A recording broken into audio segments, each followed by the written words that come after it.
উন্নয়নের দাবি ও সরকারি প্রকল্পের প্রচারের মাঝেও বাস্তব চিত্র যেন ভিন্ন কথা বলছে। দীর্ঘদিন ধরে বেহাল অবস্থায় পড়ে রয়েছে কুমারঘাট মহকুমার ফটিকরায় কুমারঘাট প্রধান সড়কের বিদ্যাসাগর সেতু সংলগ্ন অংশ। রাস্তার বিভিন্ন জায়গায় বড় বড় গর্ত সৃষ্টি হওয়ায় প্রতিদিন চরম দুর্ভোগের শিকার হচ্ছেন পথচারী ও যানবাহন চালকরা। স্থানীয়দের অভিযোগ, দীর্ঘদিন ধরে সমস্যার কথা জানানো হলেও সংশ্লিষ্ট দপ্তরের পক্ষ থেকে কার্যকর কোনো উদ্যোগ দেখা যায়নি। ফলে প্রতিদিন জীবনের ঝুঁকি নিয়েই এই সড়ক দিয়ে চলাচল করতে বাধ্য হচ্ছেন সাধারণ মানুষ।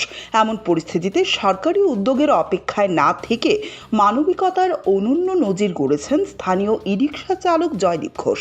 নিজের অর্থ ব্যয় করে এবং নিজ হাতে রাস্তার গর্ত ভরাট করেন তিনি, যাতে দুর্ঘটনার ঝুঁকি কিছুটা হলেও কমে এবং সাধারণ মানুষের চলাচল সহজ হয়।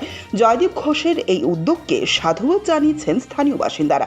তাদের বক্তব্য, একজন সাধারণ শ্রমজীবী মানুষ যদি নিজের টাকায় সরকারি রাস্তার গর্ত ভরাট করতে বাধ্য হন, তাহলে সংশ্লিষ্ট দপ্তরের ভূমিকা নিয়ে স্বাভাবিকভাবেই প্রশ্ন ওঠে।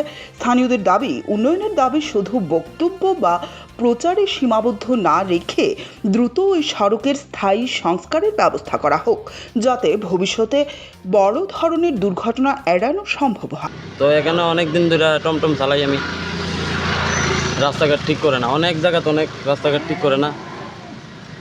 কিছুদিন আগে মানে ওই কিছুদিন আগে একটা ছাগল মারা গেছে এই ঠেকনার কারণে। তার লেগে আমি কইতেছি নিজেরটা নিজে আইনা দেলাই, সরকারের জনে করে না, আমদারি করতে লাগে। এর লেগে আমি নিজেরটা নিজে আইনা দিচ্ছি। কোন জায়গাতে তুমি এই কাজটা হাতে নিয়েছি ফটিকরাই ফটিকরা বিদ্যাসাগর সেতুর এলাকায় কিছু জায়গায় গর্ত হয়ে রয়েছে, হ্যাঁ, সেটা তুমি ভরাট করেছো।